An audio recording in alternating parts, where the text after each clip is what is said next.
out team wide receiver, Kendall Hinton, to be a quarterback because COVID outbreak on their team. And, you know, a lot of people are saying it's unfair. The NFL should have pushed it back. And my takeaway is no. No, Jeff Driscoll, a quarterback for the Broncos, had tested positive. And then later in the week, players around him for Denver, quarterbacks for Denver, did not wear a mask around him. That's on Denver. That's not on the NFL to babysit. The NFL is not being subtle here. It's a cutthroat league. It always has been. They'll cut you. Tom Brady could be cut tomorrow. You got to know the company you go work for. You got to know their business sensibility. This is not the NBA. It's not what it is. It's not baseball, 10-year contracts. It's not international soccer. Stars sometimes don't pay taxes. They're dramatic. They date supermodel. NFL's hard. They're cutthroat. Bottom line, the Shield wins. Shield's more important than almost all the players. And the reality is they've been fining people and taking away draft picks. They've never been subtle about this. Here's the rules. Follow them. We'll give you weekly reminders. And if you don't play. And so, Denver, we're going to make an example of you. I got no problem with it. By the way, the Baltimore Ravens, they're to blame for this mess. I feel bad, but they had a strength and conditioning coach. I know his name, I won't say it. Who was a non-master. Spread it throughout the team. Who pays the price? The Steelers, who didn't get a game check. Follow the rules. The well-run organizations in this league. Kansas City, Pittsburgh, Rams, Seattle, Green Bay. They're not having outbreaks. Be well run. Be responsible. This is not on the NFL. You know, at some point, the NFL's the parent and the players are the kids. And the NFL's like, okay, here's the ground rules. Here's the curfew. And by the way, I feel bad. I mean, do we treat COVID like an injury? I mean, I know people that have gotten it, and they're responsible people. I'm not pointing this and that. But the Baltimore situation and the Denver situation, those are on the teams and the players.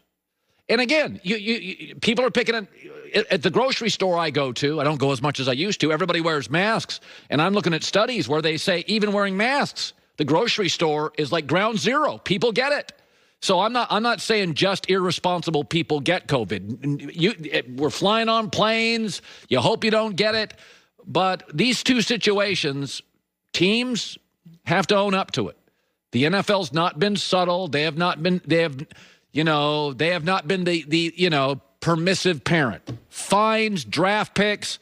You know, the Saints got caught in their locker room after the game, having a party, videotaping it, not wearing masks. Got fined. It's on you. The league told you they didn't want it. Got to follow directions. All right, so I don't talk boxing much on this show, but I watched the Mike Tyson, Roy Jones Jr. fight. Yeah, I did. It was $50, whatever. I watched it also. Yeah, I mean, whatever.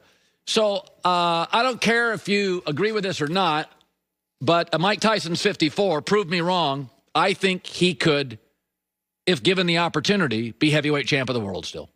I saw George Foreman do it. He was in worse shape than Tyson. And George Foreman didn't hit any harder than Mike Tyson. And the heavyweight division was better when Foreman was around than it is now. Can you name 3 heavyweights? Mike Tyson was clearly instructed against Roy Jones Jr., don't hit above the shoulders. He could have ended that thing 4 punches in. Roy Jones Jr., the only reason, he even admitted after the fight, I'm sore. He was exhausted. Mike Tyson was told, don't go too high. So Tyson basically worked the body. Tyson could have ended this thing anytime he wanted to. And you call me crazy, this was an orchestrated, planned event. It was in Los Angeles. They weren't going to allow knockdowns, whatever that means. But they always tell you in boxing, this was not a draw. It was ruled a draw. It was not a draw. One guy was in shape. One guy had good movement. One guy still has power. In boxing, they always tell you, the last thing to go is power. You lose your legs. You lose your mobility. You lose your interest. Mike Tyson, I watched him and I thought, he's in great shape. If you gave Mike Tyson another 6 months and fought Tyson Fury, put him in there. And you know what? I'd watch. Because here's the thing. It's not the NHL or baseball or the NBA and the NFL. You got standings. When it comes to boxing, it's an event. And Mike Tyson, I like his events. And I sat there and I spent $49.99. And I'm sitting out there because I had to work the next morning, and I'm like, can we get to it? I know the musical acts are great. Love Snoop. Can we get to the fight? My wife kept saying, if they fought yet? And I'm like, no, this is what they do. You pay $50, and they make you sit through a bunch of stuff because they want more.